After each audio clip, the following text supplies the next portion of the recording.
Welcome to the GotBooks show. I'm your host, Timothy C. Ward. Before we get into our panel discussion on how uh, some prestigious author friends of mine write mysteries, before we get into that, a couple of notes about new releases. I am publishing chapters of my next book is written as Theo Hodges. It's a lit RPG fantasy. It's called Aurablade. The series name is The Gatekeepers. It's a fantasy narco thriller set in a alternate world, and there's ties to Earth.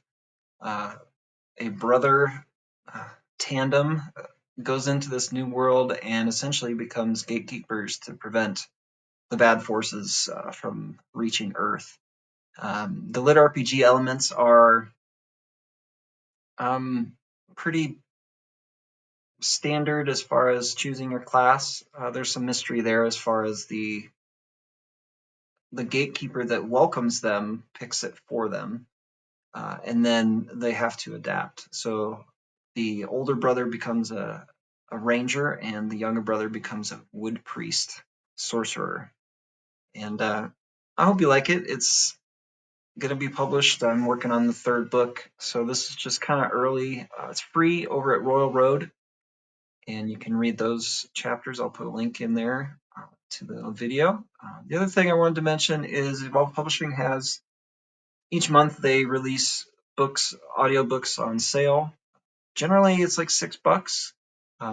Their audiobooks are available wide, so I usually go to Chirp, but they have other retailers where they sell them. So we have a list here of audiobooks. I've read Lane Diamond's Forgive Me, Alex. It's a great thriller, psychological thriller about a serial killer. And the other one, Children of Darkness, is it's kind of, if you've read my Godsknife Revolt, there's some fantasy elements, but it's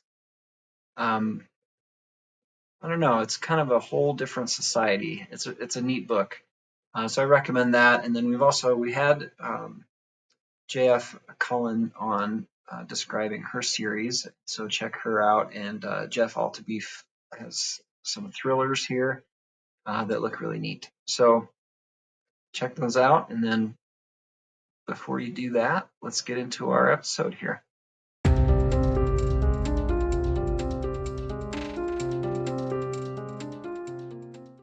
Welcome to the GotBooks show. I'm your host, Timothy C. Ward, author of Godsknife Revolt, a member of Evolve Publishing. I'm excited to introduce folks to a few new authors to the show. Welcome back, Ryan. Now you're almost tied with Dave for most appearances on the show, so good job. So we've got R.M. Lowry. He is the author of The Gentle Slope. We have Joseph Rain, author of Utopia, and we have E.A. Coe, author of, oh boy, I just bought it, Survive the Day. Survive the Day. I was going to say Surviving the Game, but then I was like, nope, that's not right. All right, so Survive the Day. So today's topic is going to be, how do you write mysteries? How do you write well? And the panel we have today is pretty neat. We've got a nice little background of outside writing experience and even a little bit of how the mystery element is incorporated into different subgenres. So first, let's have you folks introduce yourself. Tell us a little bit about yourself outside of writing, and then give us a short pitch for your book. Sure. R.M. Lowry. I'm author of The Gentle Slope, which is the first book in the Jacob Larson mysteries. It is about a reporter trying to figure out who killed a 16-year-old girl. And my background outside of writing is that I also work as a journalist and often cover crime and criminal justice. So good personal tie-ins there. Nice. Joe, how about you, sir? Yeah, Ryan's got a better lead on this mystery stuff than I do. I'm a creative writing professor, so I teach writing. So I work with young writers who are often trying to write about this deep, disturbing stuff and sort of help them craft that. Also a father of four, My oldest is 12, my youngest is 6, so I spend an awful lot of time uh, just entertaining in doing that, and I love that too. But I wrote Utopia. So this is it's set in contemporary, so it's 2024, but it's sort of an imagined future. So it has sci-fi elements to it. And in this world, Utopia is a company that allows you to live out your sort of perfect life within your own mind. So you can sort of immerse into this world. Your body just goes into stasis, but you end up living in your own mind. And of course, bad things happen from there. So one of the persons who is immersed in this world ends up getting murdered. And an FBI agent, my main character, Annabelle Downer, has to step in and sort of figure out this new world while also trying to figure out who is trying to stop it, or why people are now getting murdered within it. Yeah, pen name EA Co. My real name is Co Sherrod. And EA Co, just for the insiders understand that's my play on Edgar Allan Poe, who's a much better writer than I am. It's my whimsical salute to a better writer. I'm a former military. I was a Navy pilot, and 20 years combined active in reserves, and then lifelong career executive, mostly in entertainment, theme parks and dinner boats. And I'm retired in the beautiful Shenandoah Valley, and I've been writing. I'm up to 5 novels, working on a 6th with the last couple of them with Dave, who I like. And Dave is the one. I'm not really a crime thriller guy, although that's now my genre, because that's the one that Dave liked the most, and he's the one that kind of convinced me to, I had a couple of good characters, and he wanted me to write in a series. So I'm working on a 3rd book in a series with 2 FBI agents. And again, my excitement in life is from the military. It's not from enforcement. So I have to draw on. I'm lucky to live pretty close to a good friend who's another author as well, who was a former FBI enforcement, still works in the sheriff department. So I check him out with what's the latest Glock they're using, or how do they talk, or how do they say creds? Is it creds or credentials? And try to do enough back checking that the books seem credible. And for me, I'm my byline on my website is the worst sort of spoiler alert that you can get when it comes to crime fiction, because it says stories with heart. So the bad guys always get their just rewards. The good guys usually win. They usually end up with the right women or men, and everybody can sleep after it's all over. So yeah, not real hardcore stuff. That's like the contract, right, with the reader. I mean, I suppose some folks just want to end on a terrible note, but that sounds good to me, Co. So we'll go backwards on our line here and have Co take us up on our next question. So how do you prepare for writing mystery? What type of focuses do you feel like are most important for you? I've been at it now since retirement for about 5 years, and uh, I've read a lot of stuff. I thought I was a pretty good writer. When you're writing ad copy and reviews for performance reviews and things like that, it's a little different than writing fiction. And I found that out pretty quick. And I read a book. You all are probably very familiar with it. I don't read Stephen King is not my genre, but he's obviously a great writer. And he wrote about 10 years ago. He wrote a book called On Writing. And the first half of it was about how he kind of got into it. And the second half was his method of doing it.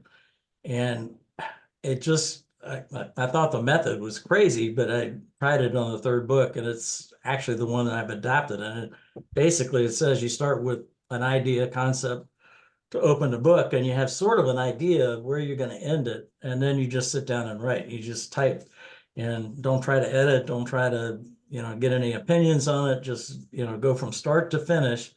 And as he points out, he says the characters just start coming out of your fingers before they're typing stuff that you didn't even know you thought about. and the story kind of starts to tell itself. So when you're writing mystery or fiction, it says, okay, you know that there's a main conflict or there's a main what you want to get to, but usually in every story in all of our lives, there's 100 little side stories that kind of impact the main story.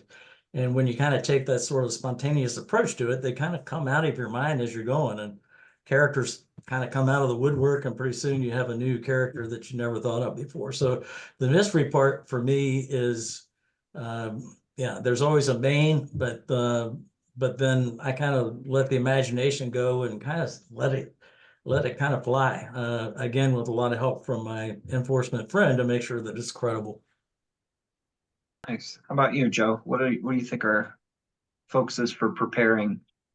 Yeah, Ryan and I were talking about this a little bit. The question of whether you know your ending or not is a really interesting one for me, because I think, like Ko, I start with a concept or an idea first. And to me, sometimes the mystery, it feels like the vehicle, so to speak, like it's the thing that is going to take you through the story, but it's not necessarily driving. And so, like Ko says, the characters become interesting or impactful. Like for me, a good mystery needs to have characters who drive the action, and who create and make things happen. So I think if I know too well, I think my first draft of Utopia, I had an idea of where it was going to end, but I knew that too well in my mind, and I wasn't making, it wasn't interesting enough because there weren't interesting characters to take us along these side roads, right? Or to have conflicts that weren't sort of your straightforward, well, this person is dead and now we need to find out who did it. I mean, those can be perfectly fine mysteries, but for me, that's not necessarily what intrigues me or interests me about tackling the genre in that way. I'm writing the third book in this series right now, and I'm trying to keep it a little more open-minded. The only problem I have with that, though, is that in the end, the motivation of who done it, right? The motivation needs to be it needs to be solid, right? A reader can't get to the end, and that payoff can't seem cheap. And I think if I improvise too much, I worry that my ending is just going to be like, well, now I need to pick. It's going to be this guy. That's going to be the one who did it. And it's not going to sort of read fluidly. So, or it's not going to have that impact. So I think there's a definite balance for writers of sort of like knowing where you're going, but also making sure your characters are the ones who are taking you there. Nice. How about you, Aryan? Yeah, similar process. I'm big on outlining and kind of no matter any novel length thing I'm writing, no matter if it's mystery or something else, I like to know, like Ko was saying, what the beginning is and what the end is, and then yeah, I think it's true. You can just kind of then fill in the middle. I think no matter what genre you're talking about, there's always an element of mystery. There's tension is usually created by there being some kind of unanswered question. So the mystery genre really is just really emphasizing those mysteries and maybe creating more than other books would have. But yeah, I like to it starts with an idea, and it depends. Like with the gentle slope, Tim have talked before. It started really with the victim, the idea of this girl, someone killed her and dumped her body in the woods along the river, and uh, yeah. But Joe and I were talking before we started here that at the start I didn't know who killed her or why, and so in a way that helps. I was along the journey with any reader. Other things I've written, it's maybe started more with a character and investigation or something, and I've been able to work it out from there. So I guess I don't have any one way that I always approach it. It kind of just depends what does come to mind, and then like Ko was saying, some of those characters develop along the way, and oftentimes though, if you listen to the characters that form in your head, they'll take you to some really cool places, and Yeah. I think it's important to hear them out and tell their story. RM, do you like to read books that are similar to the one you're writing before you start writing as research? During the writing, do you like to be reading, or is it like, I don't want to be influenced by that? So in terms of research, I tend to read a lot of nonfiction when I'm going into developing an idea. A lot of what I read at that point is maybe memoirs from someone who lived a similar life to a main character, something like that, or books on a particular plot element or something. So I get a lot of information at that point from nonfiction. I try to keep fiction reading as a way of just unwinding and relaxing, how I think most people use it. I'm sure that I'm influenced by some of the things I read, and I do definitely love reading mystery novels. I just read Blood on the Tracks by Barbara Nicholas. That was fantastic, and it kind of, you know, I finished it as a reader, thinking, man, that was great. That was a fun read. But I can also tell that once I've closed that book, like some wheels start turning in my head, and it sparks some ideas or some potential concepts that I may use later on down the road. I think it's a necessity for me when I run into roadblocks to read. I when it comes to sort of writer's block, a lot of times I feel like I don't have time for it because of my family life and everything else. So when I'm sitting down, I better be writing. But if I get into a sticky situation, especially when it comes to this type of novel, I think reading is what helps because as Aram said, like the wheels will always turn. You'll always recognize, even if you're reading just for pleasure, how a different author approached something similar to what you're doing. And my reaction usually is either, oh, that's good, I like it, and I'm going to do something similar. And that's not stealing, right? What it is you're taking that concept and you're reconfiguring it into your own work, right? Or you read it and you're like, oh, that's terrible. That's absolutely not the way to go, and it gives you an idea of where to go because you can gauge what other people did and how it doesn't fit what you are envisioning for your work. What type of, or what books did you read around the time that you started writing Utopia the first time? Yeah, Or that's a great question. Thanks.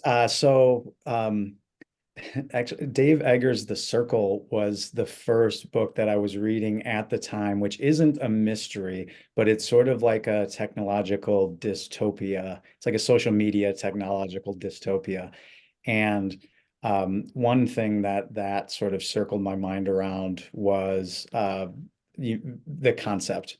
So that was a very conceptual piece that I was reading that didn't give me plot. It didn't necessarily give me character, but it gave me ideas for like the world that I wanted to create around the novel. But then when I started thinking about it as a murder mystery, I read Red Dragon by Thomas Harris again because I really think other people would know him from Silence of the Lambs or from the movies.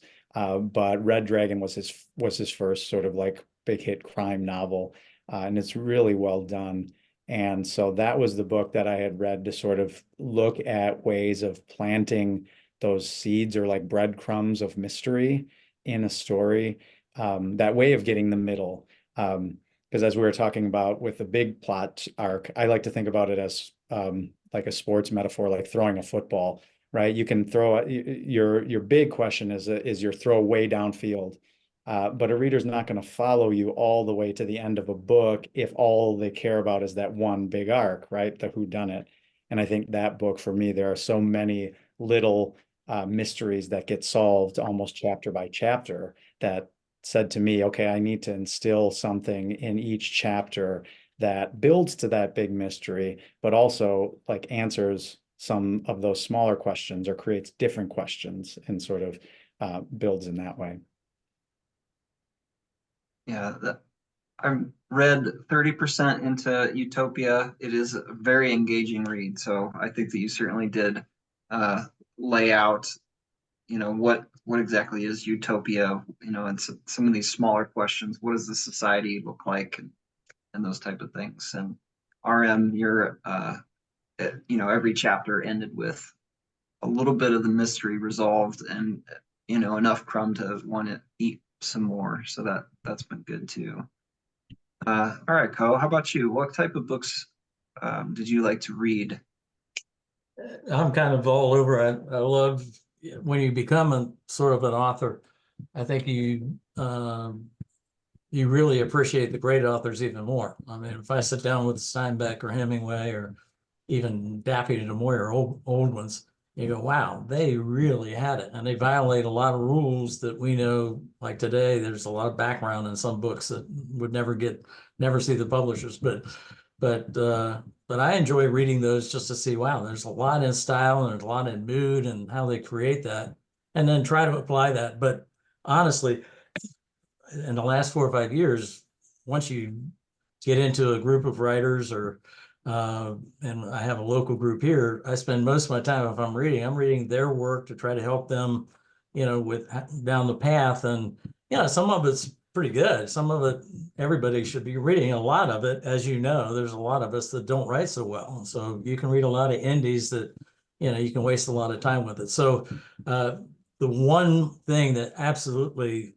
impacted the crime thriller and where I got off on it was the first one of those that I wrote. I like writing hard stuff, romances and family dramas, and you get a lot of that, Joe, from family life. I mean, it's fictional characters, but you're taking it from real life. I mean, this really happened to my little girl. I know what it feels like as I'm a dad. Da, da, da, da. But when I wrote The Other Side of Good, the first time through, my wife, who's my best critic, it didn't catch her. I just finished a romance called The Road Not Taken, and she really liked that, and she didn't like. So I went back to The Road Not Taken to improve it. I dropped The Other Side of Good, figuring I wasn't a crime thriller guy. And somebody gave me a book called Filthy Rich. It was James Patterson's book that he co-wrote with somebody about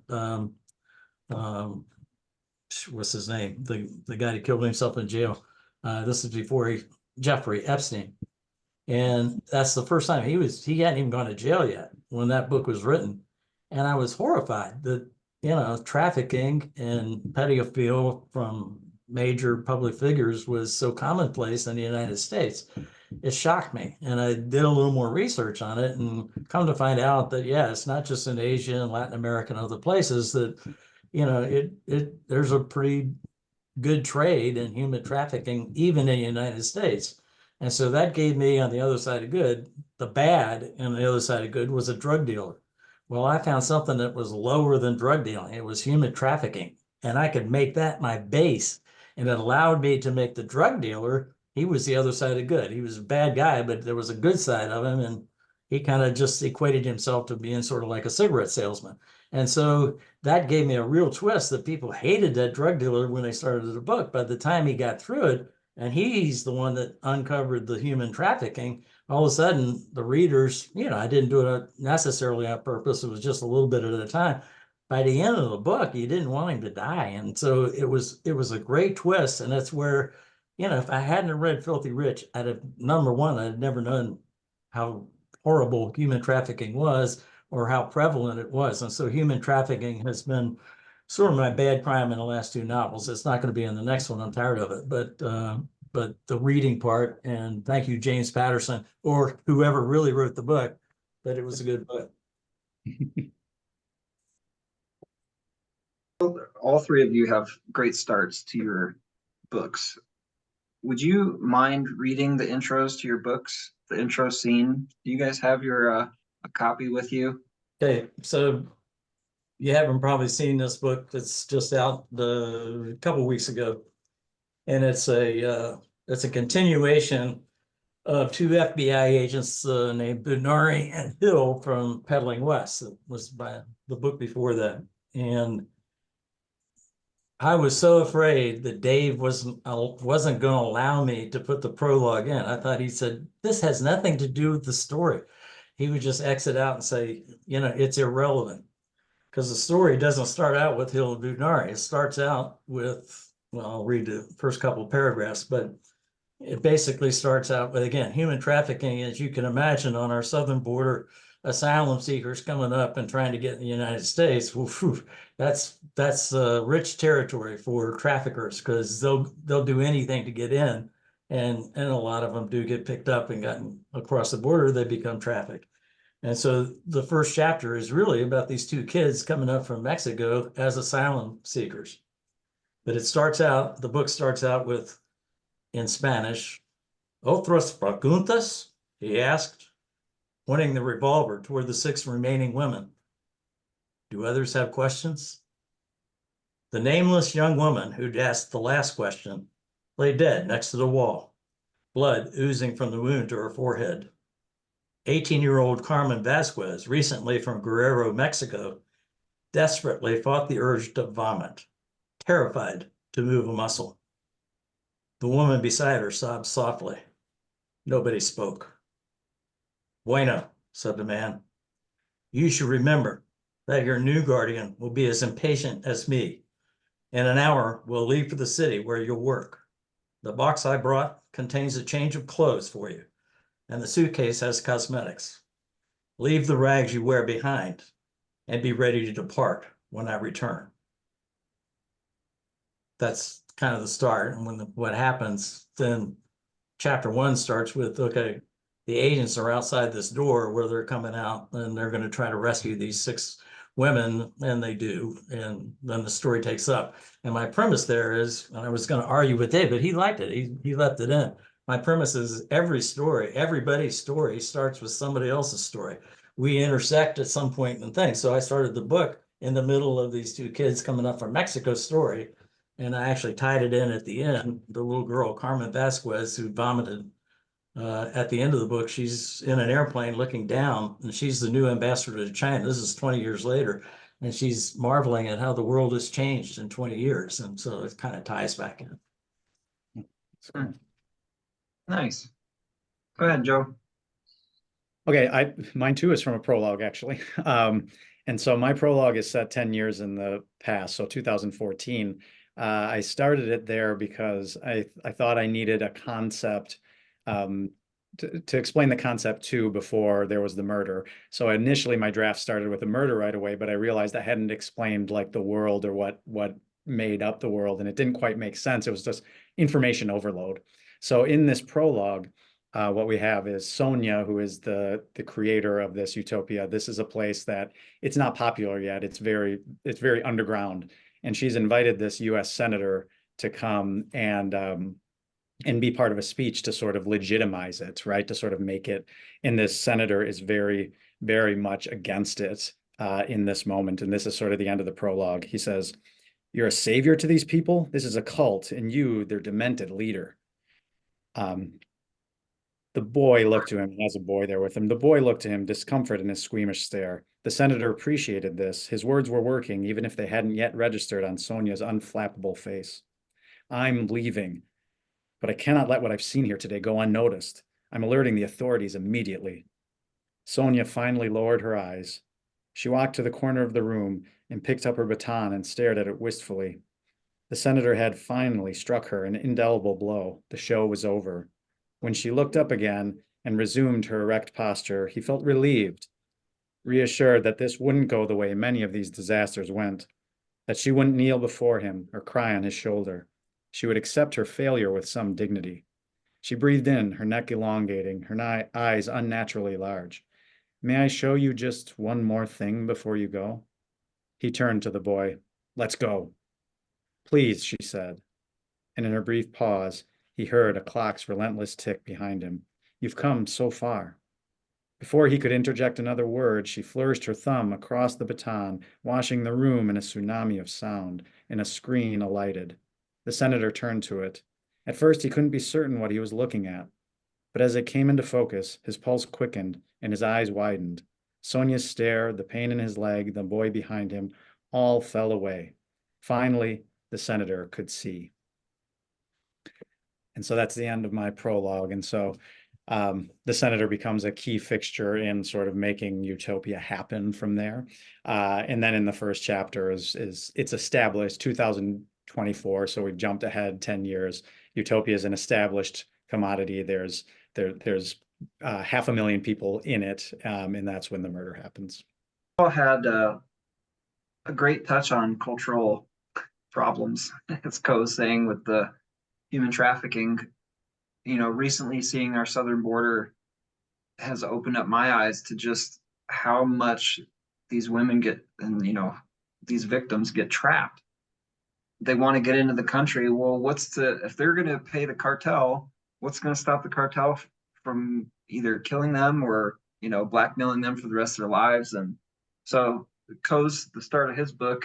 I mean, immediately I'm hooked in, and I'm like, I want to see these women survive. Because you've already got that cultural ingrained desire to see good things in that area. And then Joe, with yours, it's like, man, it really does a lot of times come down to blackmailing the right politician, unfortunately. It's like, there you go. It started right there.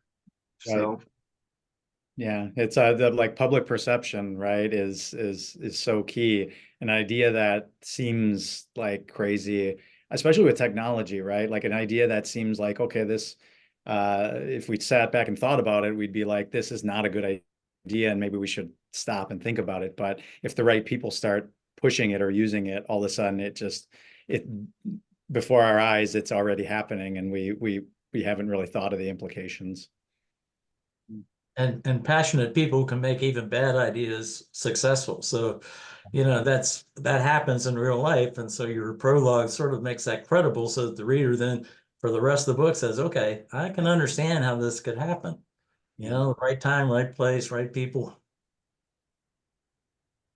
yeah, exactly. And the empathy that we have with seeing just how bad things can go when something like that happens makes us want to see it resolved. So again, another good hook. RM, let's hear yours, sir. Yeah, sure. I do not have a prologue. I feel like the black sheep here. I decided to dive right in. We join Jacob Larson. He's a newspaper reporter, kind of in the middle of this thing that shakes him out of his normal day-to-day life. As the reader goes on, we learn that his father was also a newspaper reporter and was murdered about 2 years ago. And so it's a small suburban Chicago area that doesn't see a lot of murders. And so it's unique that this has happened in town. For Jacob, it's particularly triggering, I guess would be the word, because it's the first murder that's happened in town since his father died. But all that comes later to the reader as the story develops. But to open up, I just start right in the middle of him reporting on the murder of this young girl. So the dead girl was young, not yet 18. A man walking his dog found her by the river just after sunrise. According to a police spokesman, I had to take his word for it, given they'd locked down the scene tight. I paced around the media staging area, corralled with a half dozen other reporters, including a TV crew from Chicago that had made the 50-mile drive to Stonebridge because apparently Chicago had run out of its own dead bodies. So kind of just launches everybody right into this moment in Jacob's life that becomes sort of the thing that he can't let go now, because as it goes on, the police department seems like they're not doing much to solve the murder, and he knows specifically what that feels like because they also have not solved the murder of his father. With your background as a journalist, how does recently reading Tim Wagner's author I follow. He's going to be on our next episode, and he was writing a blog post about lessons learned and how his approach is to focus on your strength as a writer. So what do you think your strengths are as a writer, and how does maybe even this background of being a journalist, how did that work itself into the different types of mysteries that we're resolving through the story, and those tropes that we want to see in this type of book? Yeah, my strength, as weird as it is to call it that, is I guess being able to stomach the more evil and gruesome things that happen in the world around us. It's not that I'm desensitized to it. I guess just as a reporter covering those kinds of things, I've come to a weird level of acceptance that these things happen, and I guess part of what fuels me to work those into, because it would be easy to write some other kind of genre to escape those things, but I guess it's always been interesting to me that in our society there are people, kind of getting back to the human trafficking thing, there are people that not only are willing to do things that most people would find morally reprehensible, but seem to almost enjoy doing them. So I guess I feel like I'm in a position to write about those terrible things. Um, and it brings some attention to them, shines some light on them. I think it sounds kind of like what Ko is attempting to do there as well. And doing it in a way that's less and I think this genre lends well to that. You can draw attention to these terrible things in a way that softens it a little bit, but also still keeps in the reader's mind just how terrible these things are, and the effect they do have on real people. Nice. How about you, Joe? What do you feel like your strengths are as a writer, and how did that play into the shaping of Utopia? Thanks. My strengths aren't talking good about talking well about myself. So that's a hard question, but it's a good question. I think for me, two of my strengths as a writer, I think as writers, we're all observers, in that we take in a lot of information about the world around us. So like my example I tell people is that if I go to the grocery store and you're there, I know you're there. And I'll come up and say hello, but rarely has anyone ever said to me like, "Oh, I saw you at this thing," and I didn't know they were there, because I'm always sort of observing and taking in a lot of what's around me. And I think one of my strengths, I would say, in writing is bringing that into character and then sort of like infusing it with my own life. Um, the characters that I make, or that I create, are almost always based off of either my life or a story I've heard or something somebody's told me or an observation around the world. And so I try to bring, even though this is like slightly sci-fi, Utopia is, and it's like a near envisioned future. I try to bring it into the real world, so that anything that you read about this world has a sort of parallel to a situation in life, that somebody could relate to. So yeah, when it comes to this genre, actually plot might be one of my weak points. I think if I'm being honest about as a writer, it's something that I really need to actively work at, because sometimes I'm more caught up in sort of bringing that aspect out to life. But the last thing I'll say too is I think I'm trying to write things in new ways. And so the example here is that in Utopia, a handful of the chapters are written sort of in different formats. One being like promotional flyers, another being a CNN transcript. And part of what I was attempting to do with that was, I like writing in form. I like seeing how stories in form kind of clash or intersect. But also, because this is a murder mystery, I was writing in these forms because I thought I wanted the reader to be able to see some of the evidence. I wanted the reader to be able to encounter an article that somebody had written as though Anna, my main character, were reading it as part of her sort of evidence file.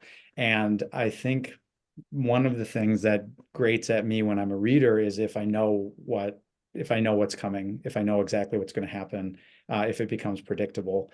And so I attempt to write in these sort of different forms in order to add to that, to make it, okay, maybe this is a common plot line, or maybe this is a common character. but I'm seeing it in a different way, and it feels unique because of that. Nice. How about you, Ko? What do you feel like your strengths are as an author, and how did that go into shaping your book? I honestly, I think my main strength as an author is that I'm old. I'm 74. I've seen a lot. I've had a very exciting life. I've landed airplanes on carriers and worked for terrible bosses. And I worked for Dolly Parton for a period of time in my life. So I've rubbed shoulders with some famous people. I've raised 3 kids, and I've gone through all the trauma that you go through with raising kids, and seeing the first home run and the first gymnastics meet and watching them as they get married and their babies. And so the strength, I think, as Joe points out, and being an observer, and honestly, there's not a single original character in any of my books.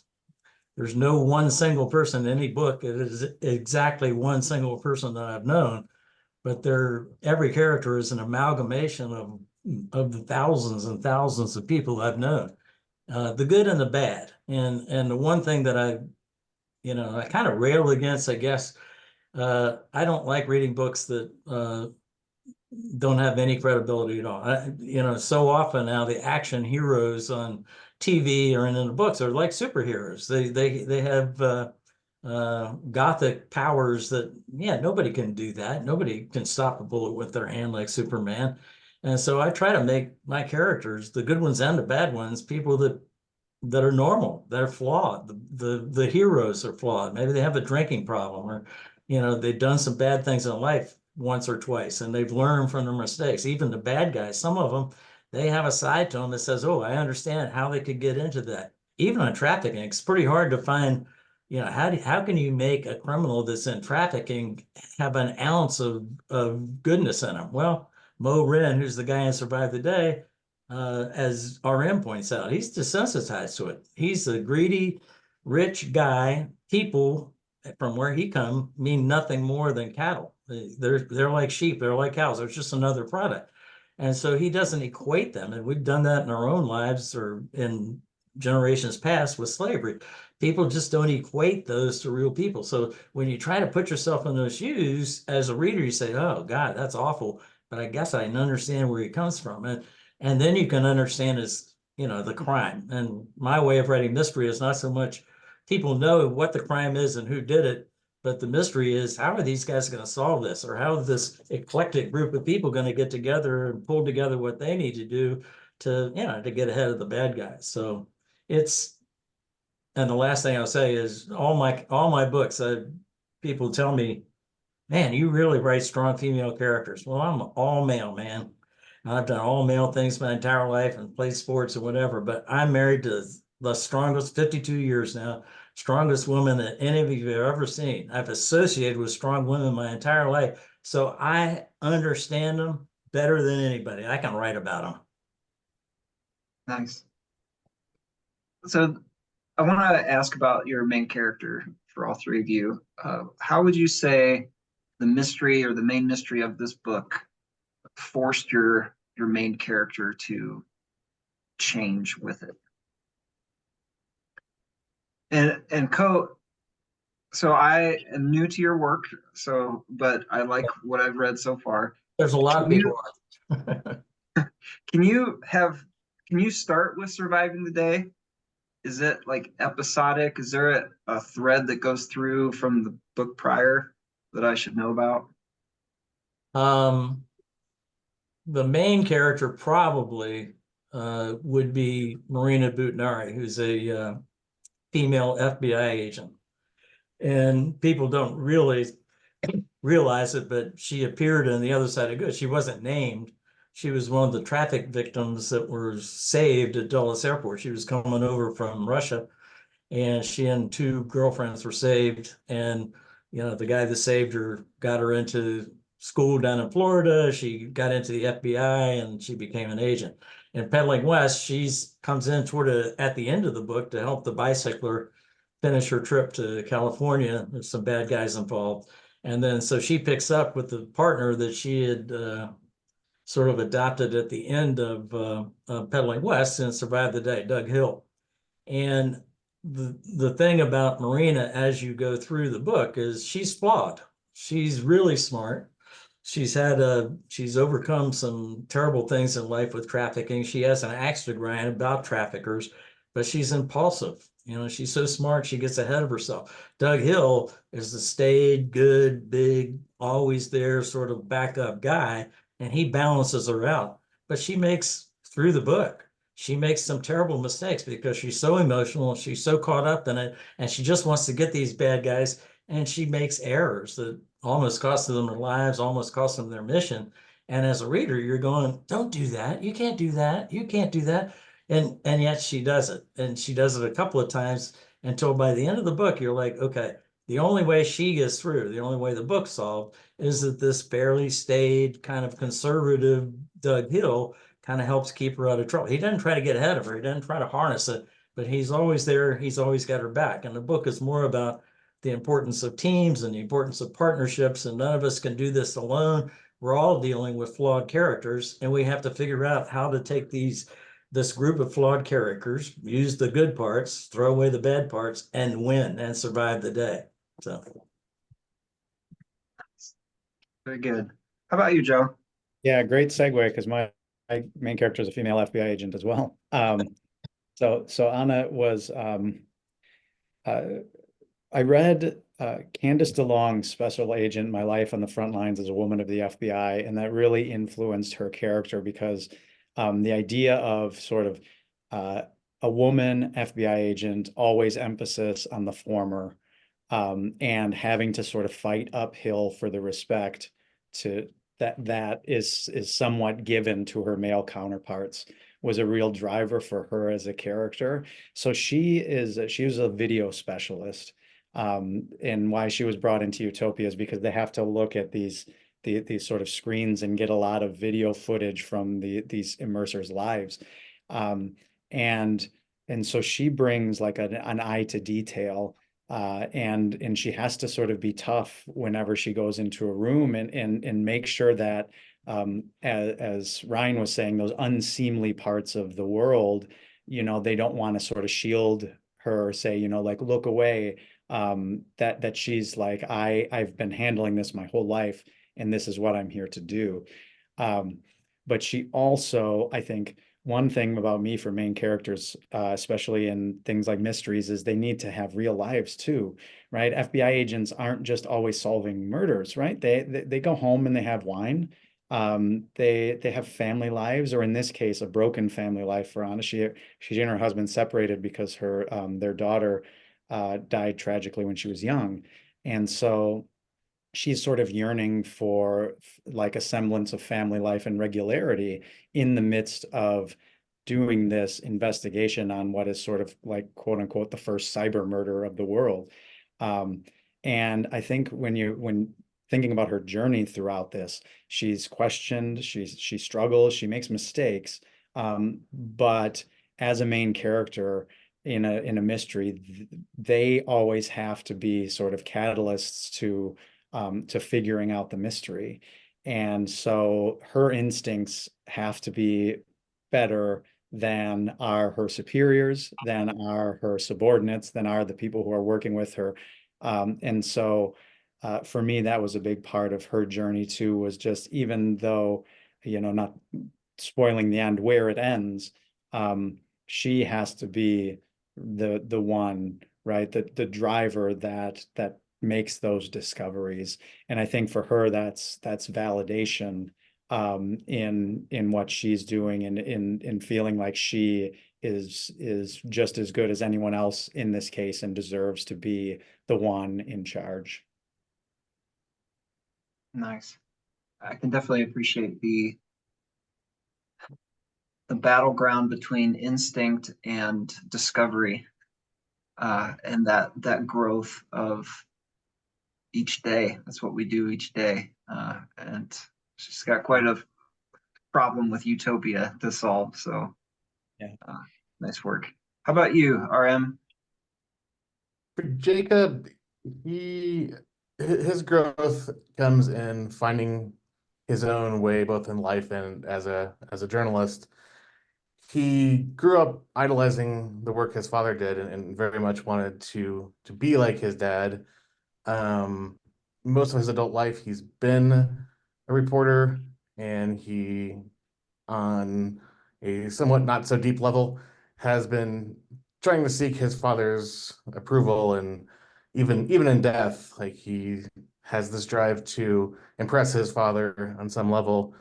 And also growing up a reporter, working as a reporter, growing up the son of a reporter, um, he's very analytical. His dad always, as a journalist, works in facts, and it's very much these are the facts, and that's kind of the life that Jacob leads. And he overthinks things, and his coworker Megan is really that kind of counterpoint for him. She is a lot more carefree and gets him unstuck sometimes when he's maybe bogged down a little bit too much in the analytical side of things.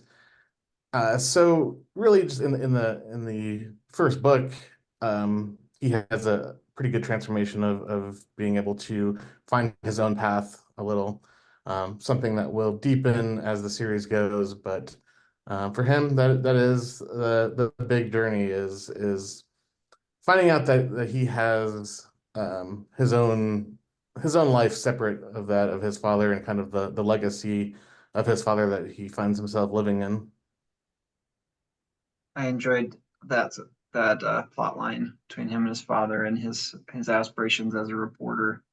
He's in a good spot. He's not bad at his job, but he's learning, and so Yeah, it's he good. just gets a little too focused on sometimes the wrong directions. So yeah, Megan's there to kind of push him in the direction he needs to go. Nice. Uh, Thank you guys for this interview. We've been on for a while. Before we go, anything coming up that you'd like our audience to hear about for your books or what you're working on? Just as our way of saying goodbye, let folks know what's going on. RM, go ahead. We've already blasted your real Ryan, name or out of the it's water. fine. It's fine. I hope the FBI is not looking for you. I've got a short story coming out in Black Cat Mystery Magazine here pretty soon. Publishers, I don't know exactly when the date is, but later this spring or probably early summer, Black Cat Mystery Magazine number 15. It's called Luxury Goods. It's a little crime caper about a couple of old school grifters who take down a mark at a airport bar. So it's a fun one. How about you, Joe? Yeah, so I'm currently reading in the audiobook version of Utopia, which is fun, but very time consuming. But so the audiobook version of that will be available very soon. I have some students in particular who uh, disabilities or otherwise were just sort of asked me immediately, do you have an audiobook version? And thankfully with Evolved, I was able to do that myself, and it's been a lot of fun. And then the second book of Utopia, so Utopia Reborn, will be coming out hopefully September, so early fall, and I will be furiously editing that over the summer so that that's ready to go in September. And then the hope is that book 3 will be about a year from now. Nice. It does take a long time. I feel like I'm being cut just thinking about the time that's gonna take, but it's rewarding too. So, It and is. I'm a huge audiobook listener, so all good things. It's just a fantastic way to reach more readers, right? People who like to listen in the car, right, on their drives to work, and people who listen when they're like I listen to podcasts or books while I'm doing dishes, and so yeah, I think it's just a great way to sort of reach another audience. That's you must have been the one that I just had a conversation with Dave yesterday, and I was delighted because when they did the Audible book for Peddling West, I saw the contract with the lady that did it, nice lady. But I thought, how hard can that be? for 50% of the royalties. How hard can it be? And, you know, I've got the time and the energy and whatever. And so well, it was a lot harder than I thought it would be. But I took my first book, Full Count. I used it as my test dummy. It took me forever. I'm not technical. So I downloaded Audacity. I learned it. I took an online course. I bought 2 books off Amazon. It took me probably 50 or 60 hours for the first couple of chapters. Then it kind of went pretty fast. And by the end, I've gotten more reviews, but good reviews on Full Count on the Audible version than I got when I wrote it. And so I approached Dave thinking he would turn it down right away because he's all about quality. But he loved it, and he was saying, "Oh, there's another out there." And yeah, he's a professor though, and he's got access to a studio and all those kinds of things. But no, I'm all about it. If you want to do your own Audible and it's up to ACX quality, then go for it. So I'm hoping I'll do Survive the Day, you know, sometime over the next couple of months, and have that out as an Audible. And then I've got hopefully number 6 book. The book that started with the crime stories was The Other Side of Good, and the guy, the drug dealer, was the one who was the other side of good. So he was the name of the story, and I'm bringing him back for the 6th one. It's called The Right Side of Wrong. He's back in the Bahamas, and so you know Dave liked the title, so that'll be out sometimes next year. Awesome. Those are all great titles. Well, wonderful to meet you all and talk about your books. Audience, definitely go check out these folks and their books. We'll put links in the show notes. And I know that there's book trailers for Joe and Co. Do you have one, RM? I do not, no. We gotta work on that. But we're gonna put something here at the end of the show with those book trailers so you can see the fine work that we've done there. But all right, well, thanks everybody, and have a great rest of your day. Good deal. Thank you. Good meeting you guys. Yeah. You too. What if you could live your perfect life? What amazing things could you do? What amazing person could you be? Welcome to Utopia, a complete mindscape experience that replaces your reality with one of your mind's own choosing. With your beautiful mind as your guide, Utopia will make all of your dreams and desires come true. Contact us today for a free consultation to begin the journey to your perfect life.